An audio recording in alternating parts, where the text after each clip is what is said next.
বাংলাদেশ সরকারের নাই। কারণ শেখ হাসিনা দেশে আসেন, যদি কোন রকম ফাঁসির পরিকল্পনা হয়, ভারত চুপ করে বসে থাকবে না, কোনো আলুটাও ছিটতে পারবে না বাংলাদেশের সেনাবাহিনী, আমার দেশের সেনাবাহিনী কিচ্ছু করতে পারবে না।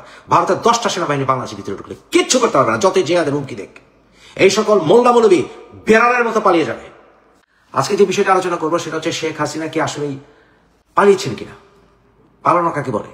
পালানো হচ্ছে স্বেচ্ছায় সিচুয়েশন ফেস করতে না পেরে পালিয়ে যাওয়া এবং সেখানে ফেরত না আসা, মোটামুটি নিজে হার মেনে নেওয়া, একেবারে ভাই ভাগলাম, এটা হচ্ছে ভাগা, পালানো।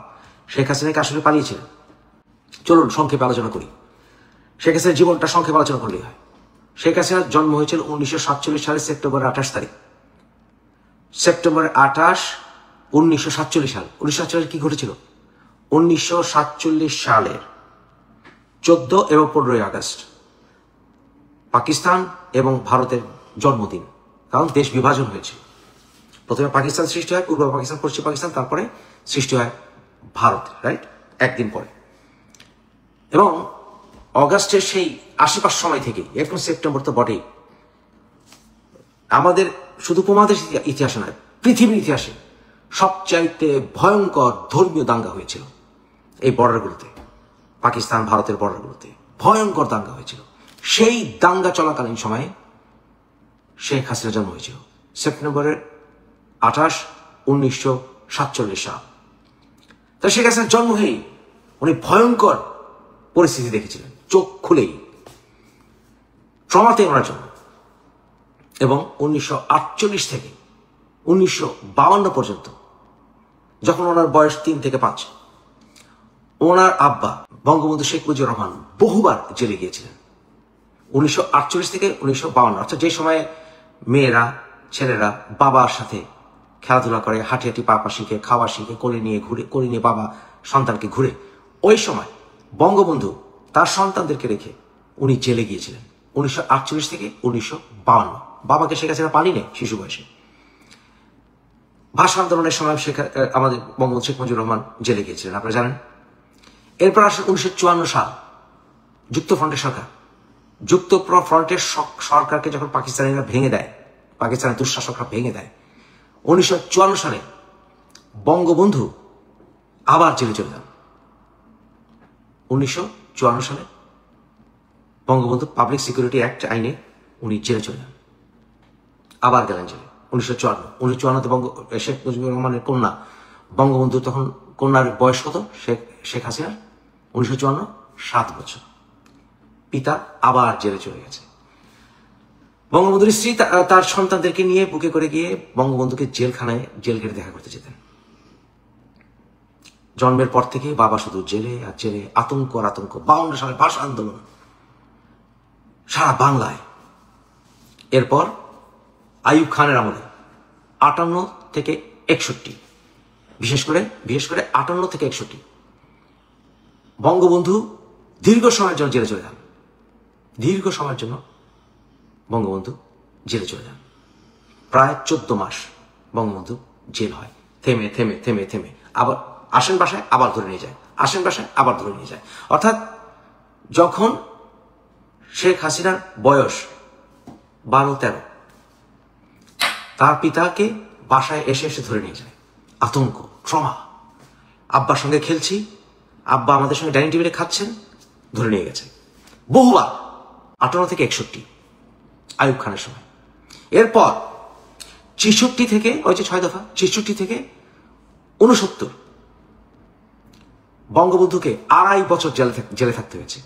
2.5 বছর, 2.5 বছর। নববিবাহিতা শেখ হাসিনা তার বাবাকে দেখেছেন জেলে নিয়ে গেছে। যখন বাবা মেয়েকে আদর করে রাখে যে আমার মেয়েটি নববিবাহিতা, বাবাকে ধরে নিয়ে গেছে।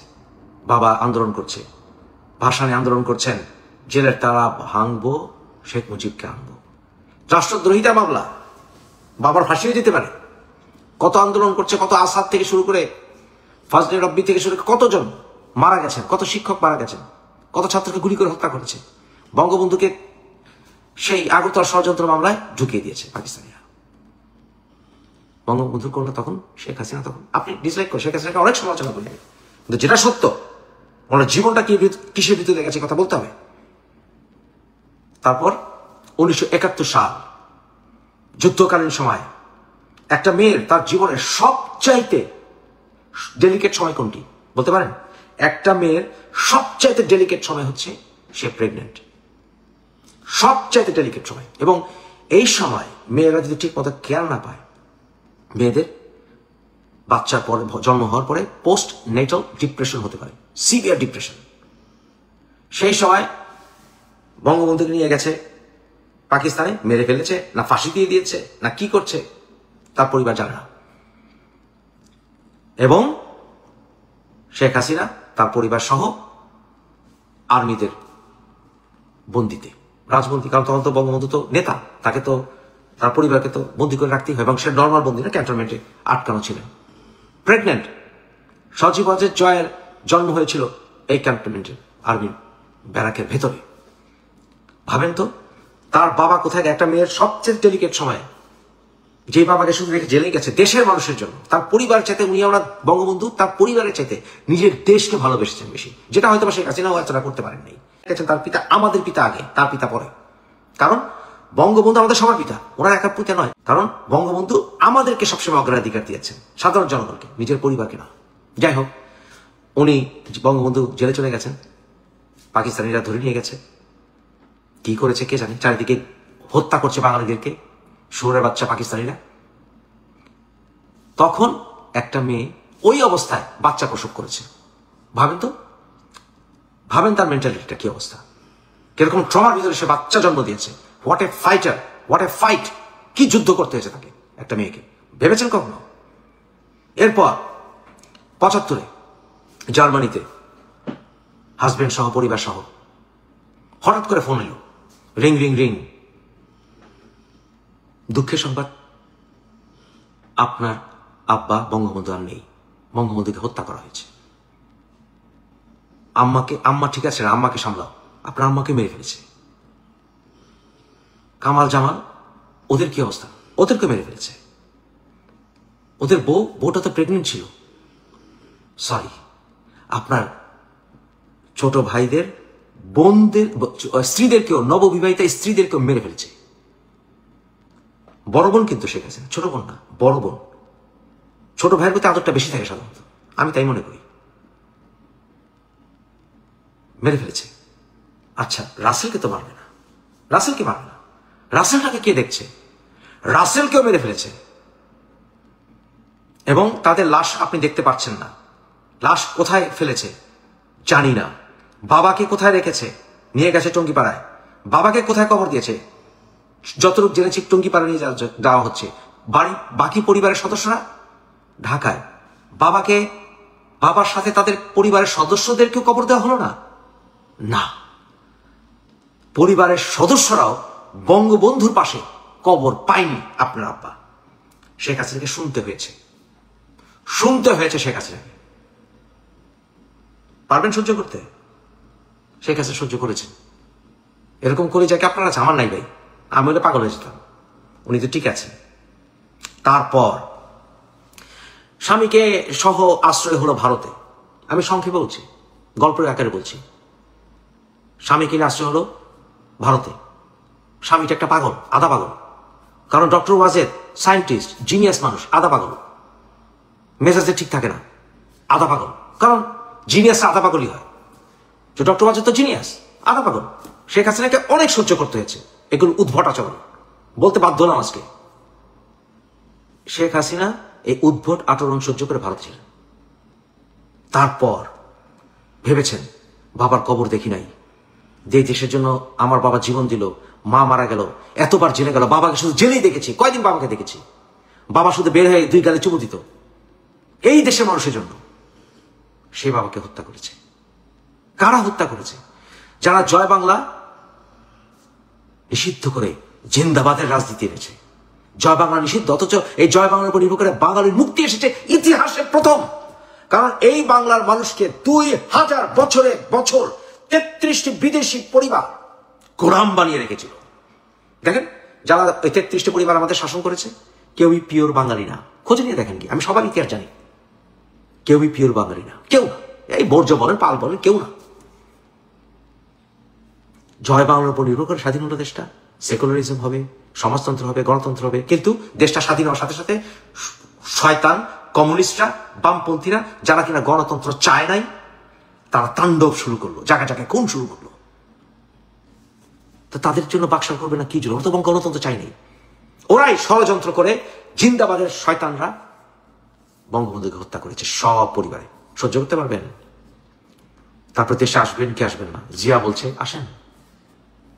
শফিউল্লাহকে পাঠিয়েছে, ও শফিউল্লাহকে পাঠিয়েছে শেখ হাসিনাকে নিয়ে আসেন, অসুবিধা নেই, বহুদলীয় গণতন্ত্র। শেখ হাসিনা বিশ্বাস করবেন কি করবে না জিয়াকে, চিন্তিত। কারণ ভারত বলছে জিয়াকে বিশ্বাস করা যায় না, কিন্তু জিয়াউর রহমান তো বহুদলীয় গণতন্ত্রের কথা বলে। পারবেন সেই সাহস নিয়ে দেশে আসতে?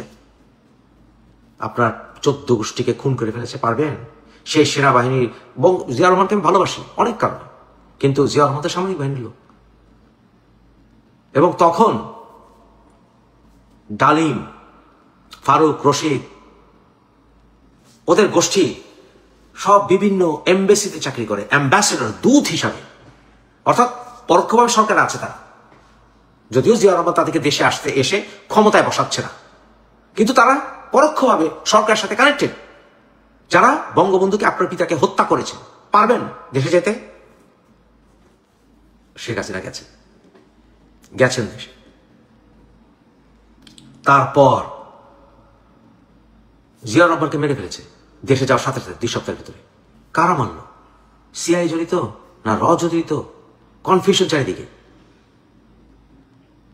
তারপরে ভারতে চলে গেল, চিন্তা করেন যে আমাকে বোধহয় মেরে ফেলতে পারে।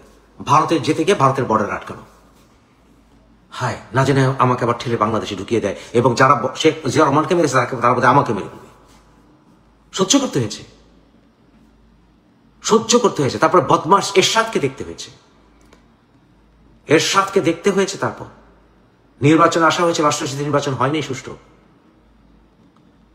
91-তে সে 90-এর গণ অভ্যুত্থানে খালেদা জিয়াকে সবাইকে সাথে নিয়ে এরশাদ বিরোধী সংগ্রামে নামতে হয়েছে।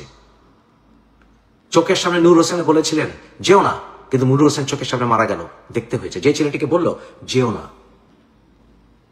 সেই ছেলেটি চোখের সামনে মারা গেল। নূর হোসেনকে অবশ্য শেখ হাসিনা যথেষ্ট সম্মান পরবর্তী দেখাননি, কারণ এরশাদকে পাশে নিয়ে বসেছিলেন। এটা শেখ হাসিনা সবচেয়ে বড় অন্যায় ছিল বলে মনে করি, তথাপি এটাই সত্য। এবং যারা বঙ্গবন্ধুকে হত্যা করেছে, যারা 71-এর সেই 16 ডিসেম্বর স্বাধীনতা মানে না, নাম দিয়েছে দলকে ফ্রিডম পার্টি। ফ্রিডম পার্টি, কারণ বঙ্গবন্ধুর মৃত্যু দিবসকে তারা স্বাধীনতা দিবস বানাতে চায়, নাজাদ দিবস বানাতে চায়, যেমন পিঙ্কু রহমান বানাতে চায়। রাইট? এদেরকে পার্লামেন্টে দেখতে হয়েছে, রাজনীতির ময়দানে দেখতে হয়েছে, বাবার খুনিকে রাজনীতির ময়দানে দেখতে হয়েছে। পারবেন সহ্য করতে? পারবেন? এর চেয়ে মৃত্যু আরো কাম্য। তারপর লগ্গি বৈঠা আন্দোলন করতে হয়েছে 28 অক্টোবর। তারপর 2004-এ 21শে আগস্ট গ্রেনেড হামলায়, কে গ্রেনেড হামলায় আইভি রহমান চোখের সামনে মরে গেল, শত শত কর্মীরা মরে গেল চোখের সামনে, আপন জনকে মরে গেল, অনেক আপন কর্মী মরে গেল। আপনি কি মনে হবে আপনার কাছে? সবাই তো চলে গেছে, সারা আমি আর বেঁচে কি করবো? এরকম মনোভাব আসে না? ভাই নাই, বোন নাই, বোন একটা আছে, বা ভাইরা নাই, ছোট ছোট ভাইরা নাই, বাপ নাই, মা নাই, কতবার জন্মের পর থেকে শুধু ট্রমা ট্রমা ট্রমা। দেশের প্রধান সরকারি দলের সান্ডা পুত্র তারেক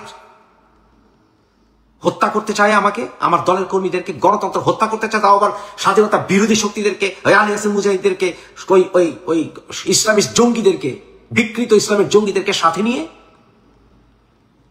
দেখতে হয় নাই? শেখ হাসিনাকে দেখতে হয়েছে। তারপরেও উনি দেশের রাজনীতি চালিয়ে গেছেন। 11 পরে মঈন ফখরুদ্দিন যখন ক্ষমতা নিল, লন্ডনে শেখ হাসিনাকে এয়ারপোর্ট আটকে দেওয়া হলো যে দেশে যেতে পারবেন না। শেখ হাসিনা লন্ডনের এয়ারপোর্টে তাণ্ডব ঘটিয়ে দেশে ফেরত গেছেন। আমার দেশে আমি যাবো, জান নাই? তারেকের মতো তো ওই কটসওয়াল্ডে বসে বসে বয়ান আর আয়াত নাজিল করে নাই। খালেদা জিয়াও করে নাই, শেখ হাসিনাও করে, দুজনেই দেশে ছিলেন। খালেদা জিয়াকেও সেলুট, আমাদেরকে ছেড়ে উনি যান নাই। তারেকের মতো চোর না, কাপুরুষ না।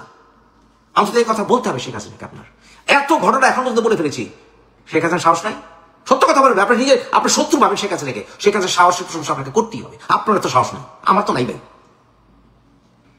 তারপর গেলেন দেশে, জেলে যান নাই, গেছেন। তারপর দেখেছেন তারেককে, দেখেছেন খালেদা জিয়ার আশেপাশে লোকরা তাকে মিসগাইডেড করে 15 আগস্টে তার বাবার মৃত্যু দিবসে কেক কাটিয়েছে। সহ্য করতে হয় নাই? সহ্য করতে হয়েছে।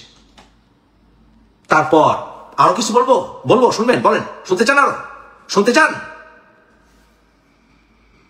জিয়া রহমানের লাশ মানিক মিয়া অ্যাভিনিউতে নাই। জিয়া রহমানের লাশ সেখানে নাই। আমি বলছি, জিয়াকে আমি প্রচন্ড ভালোবাসি, আমি সব সময় বলে গেছি, জিয়া রহমান লাশ ওখানে নাই। বহু হিসাবে কনফার্ম। যখন প্রধানমন্ত্রী আপনি খালেদা জিয়া বলেন, শেখ হাসিনা বলেন, যখন আপনি যখন পদে বসে আছেন, আপনি যখন বলবেন যে ওখানে লাশ নাই, আসলেই নাই। ফালুর কি হবে? এই কথাটা বলেছেন শেখ হাসিনা। এতটুকু বলি, ফালুর কি হবে? শেখ হাসিনা কি কিছু জানতেন না? জানতেন না? জানতেন। জাতির প্রতি, খালেদা জিয়ার পরিবারের প্রতি শেখ হাসিনা সদয় হয়ে মুখে শব্দটা এনে বের করেন নাই। বলছিল একটা শেখ হাসিনা যে পুরো দলটাকে রাজাকারের সঙ্গে মিলিয়ে দেওয়া ঠিক হয়নি, গণতন্ত্র ভেঙে যাইতে, গণতন্ত্র ভেঙে গেলে এটা দেশের জন্য ভালো না। কিন্তু যা বলেছেন কথা কি মিথ্যা রে ভাই। এরপর আসেন, আপনি দেশে বাইরে গেলেন, আপনার এক ছেলে ড্রাগস খাইতে খাইতে শেষ হয়ে গেল। আপনার ছেলে অস্ট্রেলিয়া থেকে ডিপোর্ট হয়ে যায়। তারপরে তো আমি দেখতে গিয়েছিলাম আপনাকে। খালেদা জিয়া তার 2 সান্ডা পোলার জন্য কখনো কম্প্রোমাইজ করেন নাই। এই সান্ডা সন্তানদের, তার এক সান্ডা যা মারা গেছে ছোটটা, আল্লাহ তার বেশ নসিব করুক। কিন্তু এই সান্ডা, 2 সান্ডার জন্য তার খালেদা জিয়া বাংলাদেশে নতুন প্রজন্মকে ধ্বংস করে দিয়েছেন। ওই জামাতিদের সঙ্গে নিয়ে উনি রাজনীতি করেছেন, দেখতে হয়েছে চোখে তাকিয়ে তাকিয়ে। আওয়ামী লীগ কখনো জামাতের সঙ্গে ঐক্য করে নাই, মুভমেন্টের সঙ্গে সাথে ছিল খালেদা জিয়ার বিরুদ্ধে। কারণ খালেদা জিয়া চেয়েছিলেন চিরতরে ক্ষমতায় বসে থাকতে। এই জন্য আমার ডাইরেক্ট শিক্ষক কে এম হাসান স্যারকে, বিচারপতিকে উনি এক্সটেনশন করতে চেয়েছিলেন। খালেদা শেখ হাসিনাকে দেখতে হয়েছে যে এই শয়তান মতিউর রহমান নিজামী, আলী হাসান মুজাহিদ, যারা কিনা সামনে বাংলা দাঁড়িয়ে পতাকা নিয়ে ঘুরে, বাংলার পতাকা নিয়ে ঘুরে, ইয়াং বয়সে যারা দেখতে চামারের মতো, ডাকাতের মতো ছিল, একটু বয়স বেড়ে যাদের নুরানি চেহারা হয়েছে, শেখ হাসিনা বলেছেন না কিছুদিন আগে, একটু নূরের চেহারা হয়েছে, সেই শয়তানদেরকে দেখতে হয়েছে পার্লামেন্টে। আমি ভাই শেখ হাসিনার জায়গা ঘুরে আমি তাকে যুদ্ধ করতাম। আমি কিসের গণতন্ত্র, কিসের কি মেরে ফেলতাম এই হারামজাদা করিলে। কোরআন বাজার মতিউর রহমান নিজামী, আলী হাসান মুজাহিদ, দেখতে হয়েছে। সহ্য করতে হয় না? সহ্য করতে হয়েছে। নিজের সন্তানদেরকে দেশের বাইরে দূর দূরান্তে পাঠিয়ে দিতে হয়ে বাধ্য হয়েছে। পুতুলকে, জয়কে দূরে পাঠিয়ে দিতে বাধ্য হয়েছে শেখ হাসিনা। মা হিসাবে তাকে চোখের জল মুছতে হয়েছে। শেখ হাসিনা পালিয়ে গেছেন। শেখ হাসিনা গেছেন ওয়াকারের জন্য, এবং শেখ হাসিনা গেছেন তার ছেলে এবং বোনের সাজেশনে যে মা তোমাকে মারবে, তুমি এভাবে মৃত্যুটা আমরা মেনে নিতে পারবো না, তুমি রিট্রিট করো, দরকার হলে আবার আসবে। কিন্তু যেটা সত্য সেটা আমার পাপের বিরুদ্ধে হলেও বলবো, আর আমার শত্রুর পক্ষ হলেও বলবো। শেখ হাসিনাকে কাপুরুষ বলা যাবে না, অসম্ভব। এবং শেখ হাসিনা দেশে ফিরবেন না, এটাও আমি বিশ্বাস করি না। শেখ হাসিনাকে যদি অ্যারেস্ট করা হয়, শেখ হাসিনা নিজে দেশে আসেন, নোটিশ সার্ভ করার ঠিক মতো নোটিশ সার্ভ করার সাহসী বাংলাদেশ সরকারের নাই। কারণ শেখ হাসিনা যদি দেশে আসেন, যদি কোন রকম ফাঁসির পরিকল্পনা হয়, ভারত চুপ করে বসে থাকবে না। কোনো আলুটাও ছিটতে পারবে না বাংলাদেশের সেনাবাহিনী, আমার দেশের সেনাবাহিনী কিচ্ছু করতে পারবে না। ভারতের 10টা সেনাবাহিনী বাংলাদেশের ভিতরে ঢুকলে কিচ্ছু করতে পারবে না, যতই জেহাদের হুমকি দেখ। এই সকল মোল্লা মৌলবী বেড়ালের মতো পালিয়ে যাবে। আমরা 2013-তে হেফাজতের আন্দোলনে দেখেছি না, 2টা হাড্ডি ভেঙেছে এরা, এসব বাবুনগরী মানে লেজ গুটিয়ে নেড়া কুত্তার মতো পালিয়ে গেছিল। এখন এদেরকে সমালোচনা করলে আমরা নাস্তিক, এদেরকে সমালোচনা করলে আমরা কাফের। নো, এরাই হচ্ছে, এই মোল্লারাই হচ্ছে, এই জামাতি মোল্লারাই, হেফাজতের এরাই হচ্ছে, চরমনাই এরাই হচ্ছে ইয়াজিদি কাফের, বিশেষ করে জামাত ইয়াজিদি কাফের। হিপোক্রেসি চলবে না। হ্যাঁ, শেখ হাসিনা বাংলাদেশ আসবে, এটা আমি কনভিন্সড। এবং আওয়ামী লীগ ছাড়া কোন নির্বাচন হলে সেই সরকার টিকে থাকতে পারবে না, নিশ্চিত থাকেন। শেখ হাসিনা ওই যে বলে না, you have won the battle, you have lost the battle, but you will win the war. BNP যায় নাই নির্বাচনে, আর যেতে না দেওয়া আর না যাওয়া এক না। আপনি যেতে দেবেন না, আওয়ামী লীগের মতো রাজনৈতিক দল হয় না। ডক্টর ইউনূস, রাজনীতির, আপনি বিদেশি রাজনীতি বুঝতে পারেন, বাংলাদেশের না রাজনীতির আপনি পাল্টাও বোঝেন না। বাংলাদেশ রাজনীতি আপনি পাল্টাও বোঝেন না। যদি বুঝতেন আপনি এই কথাটা বলতেন না। তাহলে আওয়ামী লীগকে যদি শক্তিমত্তা প্রকাশ করেই প্রমাণ করতে হয় যে আওয়ামী লীগের রাজনীতি ফেরত আসবে, Awami League is going to come back. আমি বিএনপির সমর্থক এবং বিএনপির সমর্থক বহুদলীয় গণতন্ত্রে বিশ্বাস করে বলছি, আওয়ামী লীগের রাজনীতি ফেরার অধিকার আপনি দেয়া কে? অধিকার আদায় করতে নিতে হয় এবং আওয়ামী লীগ সেটা আদায় করবে, এবং আমি আওয়ামী লীগের পাশে থাকবো সে অধিকার আদায় করার ক্ষেত্রে। জয় বাংলা।